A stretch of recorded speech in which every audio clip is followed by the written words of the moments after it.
ಎಲ್ಲರಿಗೂ ನಮಸ್ಕಾರ. ಇವತ್ತೊಂದು ಒಳ್ಳೆ ಈಸಿ ಮಟನ್ ಕರಿ ಹೇಳ್ಕೊಡ್ತೀನಿ ಬನ್ನಿ. ಅದಕ್ಕೆ ಒಂದು 3 ಈರುಳ್ಳಿ ತೊಗೊಂಡಿದ್ದೀನಿ.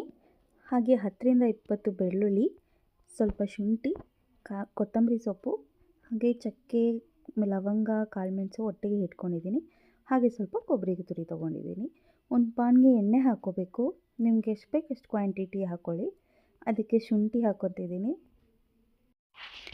ಶುಂಠಿನ ಒಂದು 2 ಮಿನಿಟ್ಸ್ ಈ ಥರ ಮಾಡ್ಕೊಂಬಿಟ್ಟು ಅದಕ್ಕೆ ನಮ್ಮ ಸ್ಪೈಸಸ್ ಹಾಕ್ತಿದ್ದೀನಿ. ಕಾಳುಮೆಣಸು, ಲವಂಗ, ಚಕ್ಕೆ 3 ಇದೆ. ಸೊ ಇದನ್ನು ಅಷ್ಟೇ ಒಂದು 2 ಮಿನಿಟ್ಸ್ ಹಾಕ್ಕೊಂಡು ನೆಕ್ಸ್ಟ್ ಬೆಳ್ಳುಳ್ಳಿ ಹಾಕ್ಕೋಬೇಕು. ನೆಕ್ಸ್ಟ್ ಗೋಡಂಬಿ ತೊಗೊಂಡಿದ್ದೀನಿ. ಇದರಲ್ಲಿ ಗೋಡಂಬಿ ಹಾಕಿದ್ರೆ ಒಳ್ಳೆ ಟೇಸ್ಟ್ ಬರುತ್ತೆ, ಅದಕ್ಕೋಸ್ಕರ ತೊಗೊಂಡಿದ್ದೀನಿ. ಇದನ್ನು ಸ್ಕಿಪ್ ಕೂಡ ಮಾಡ್ಬೋದು ನಿಮ್ಮ ಹತ್ರ ಇಲ್ಲ ಅಂದರೆ. ಸ್ವಲ್ಪ ಅರಿಶಿನ ಹಾಕ್ಕೋತಾ ಇದ್ದೀನಿ. ಇದು ಅಷ್ಟೇ, ನಿಮಗೆ ಎಷ್ಟು ಬೇಕು ಅಷ್ಟು ಹಾಕ್ಕೊಳ್ಳಿ. ಸೊ ಇವಾಗ ಸ್ವಲ್ಪ ಎಲ್ಲ ಮಿಕ್ಸ್ ಮಾಡ್ಕೊಳ್ಳೋಣ. ನೀಟಾಗಿ ಮಿಕ್ಸ್ ಆದಮೇಲೆ ಎತ್ತಿಟ್ಕೊಂಡಿರೋ ಅಷ್ಟು ಈರುಳ್ಳಿನ ಹಾಕ್ಕೊಬೇಕು. ಇದನ್ನು ಅಷ್ಟೇ ಹಾಕಿ ನೀಟಾಗಿ ಮಿಕ್ಸ್ ಮಾಡಬೇಕು. ನೋಡಿ ಇಲ್ಲಿ ಮಾಡ್ತಾ ಇದ್ದೀನಲ್ಲ, ಆ ಥರ ಎಲ್ಲ ಮೀಡಿಯಮ್ ಫ್ಲೇಮಲ್ಲೇ ಇಟ್ಕೋಬೇಕು. ಜಾಸ್ತಿ ಇಟ್ಕೊಂಡ್ರೆ ಎಲ್ಲ ಒತ್ತಿಬಿಡುತ್ತೆ. ಸೊ ಎಲ್ಲ ಮೀಡಿಯಮ್ ಫ್ಲೇಮಲ್ಲೇ ಈ ಥರ ಮಾಡಿ. ನೋಡಿ ಆಲ್ರೆಡಿ ಈರುಳ್ಳಿ ಸ್ವಲ್ಪ ಕಲರ್ ಚೇಂಜ್ ಆಗಿದೆ. ಇವಾಗ ನಾವು ಸ್ವಲ್ಪ ಕೊತ್ತಂಬರಿ ಸೊಪ್ಪು ಎತ್ತಿಟ್ಕೊಂಡಿದ್ದಲ್ಲ ಅದು ಹಾಕ್ಕೋಬೇಕು. ಇದನ್ನು ಅಷ್ಟೇ ನೀಟಾಗಿ ಮಿಕ್ಸ್ ಮಾಡಬೇಕು. ಕೊತ್ತಂಬರಿ ಹಾಕಿ 1-2 ಮಿನಿಟ್ಸ್ ಇದನ್ನು ಈ ಥರ ಮಿಕ್ಸ್ ಮಾಡ್ಕೊಬೇಕು. ನೆಕ್ಸ್ಟು ನಾವು ಎತ್ತಿಟ್ಕೊಂಡಿರೋ ಕೊಬ್ಬರಿ ತುರಿ ಹಾಕ್ಕೊಬೇಕು. ನೀವು ಕಾಯಿ ಕೂಡ ಹಾಕ್ಕೊಬೋದು, ಬಟ್ ಕೊಬ್ಬರಿ ತುರಿ ಹಾಕಿದ್ರೆ ಇನ್ನೂ ತುಂಬ ಟೇಸ್ಟ್ ಚೆನ್ನಾಗಿ ಬರುತ್ತೆ. ಅದಕ್ಕೋಸ್ಕರ ನಾನಿಲ್ಲಿ ಕೊಬ್ಬರಿ ತುರಿ ತೊಗೊಂಡಿದ್ದೀನಿ. ನಿಮ್ಗೆ ಎಷ್ಟು ಬೇಕು ಅಷ್ಟು ನೋಡಿ ಹಾಕ್ಕೊಳ್ಳಿ. ನೆಕ್ಸ್ಟ್ ಇದಕ್ಕೆ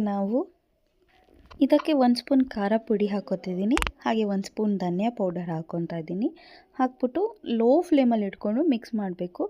ತಣ್ಣ ಆದಮೇಲೆ ಟೊಮೆಟೊ ಹಾಕ್ಕೊಂಡು ಮಿಕ್ಸಿ ಮಾಡ್ಕೋಬೇಕು. ಇಲ್ಲಿ ನಾನು 1 kg ಮಟನ್ ತೊಗೊಂಡಿದ್ದೀನಿ. ಹಾಗೆ ಇವಾಗ ಕುಕ್ಕರ್ಗೆ ಎಣ್ಣೆ ಹಾಕ್ಕೋತಾ ಇದ್ದೀನಿ. ಇದು ಅಷ್ಟೇ, ನಿಮ್ಗೆ ಎಷ್ಟು ಬೇಕು ಅಷ್ಟು ಎಣ್ಣೆ ಹಾಕ್ಕೊಳ್ಳಿ. ಇದಕ್ಕೆ ನಾವು ಎತ್ತಿಟ್ಕೊಂಡಿರೋ ಮಟನ್ ಪೀಸ್ ಹಾಕ್ಕೋಬೇಕು. ನೀಟಾಗಿ ವಾಶ್ ಮಾಡಿ ಇಟ್ಕೊಂಡಿರಬೇಕು. ಸೊ ಎಷ್ಟು ಮಟನ್ ಪೀಸ್ ಇದೆ ಅಷ್ಟನ್ನು ಹಾಕ್ಕೊಬೇಕು ನೀಟಾಗಿ. ನಾನಿಲ್ಲಿ ನಿಧಾನಕ್ಕೆ ಹಾಕ್ಕೋತಾ ಇದ್ದೀನಿ, ಯಾಕಂದರೆ ನಾನು ಒಬ್ಬಳೇ ಶೂಟ್ ಮಾಡ್ಕೋತಾ ಇರೋದು. ಸೊ ಅದಕ್ಕೋಸ್ಕರ ಒಟ್ಟಿಗೆ ಹಾಕೋಕ್ಕಾಗಲ್ಲ ಅಂತ ಸಪ್ರೇಟ್ ಹಾಕ್ತಾಯಿದ್ದೀನಿ. ಅದಕ್ಕೆ ಸ್ವಲ್ಪ ಕಲ್ಲುಪ್ಪು ಹಾಕ್ತಾಯಿದ್ದೀನಿ. ಹಾಗೆ ಇದಕ್ಕೂ ಸ್ವಲ್ಪ ಅರಿಶಿನ ಹಾಕಿ ನೀಟಾಗಿ ಮಿಕ್ಸ್ ಮಾಡಾದಮೇಲೆ ಇದಕ್ಕೆ ನಾನು ಮಿಕ್ಸಿ ಮಾಡಿ ಇಟ್ಕೊಂಡಿದ್ದ ಮಸಾಲೆ ಹಾಕಿದ್ದೀನಿ. ಅದೊಂದು ವಿಡಿಯೋ ಸ್ಕಿಪ್ ಆಗಿಬಿಟ್ಟಿದೆ. ಸೊ ಅದು ಹಾಕಿ ನೀಟಾಗಿ ನೋಡಿ ಈ ಥರ ಕಾಣಿಸುತ್ತೆ. ನಿಮ್ಮ ಕನ್ಸಿಸ್ಟೆನ್ಸಿ ಹೇಗೆ ಬೇಕೋ ಹಾಗೆ ನೋಡ್ಕೊಳ್ಳಿ. ಇಲ್ಲಿ ನಾನು ಸ್ವಲ್ಪ ವಾಟರ್ ಹಾಕಿದ್ದೀನಿ.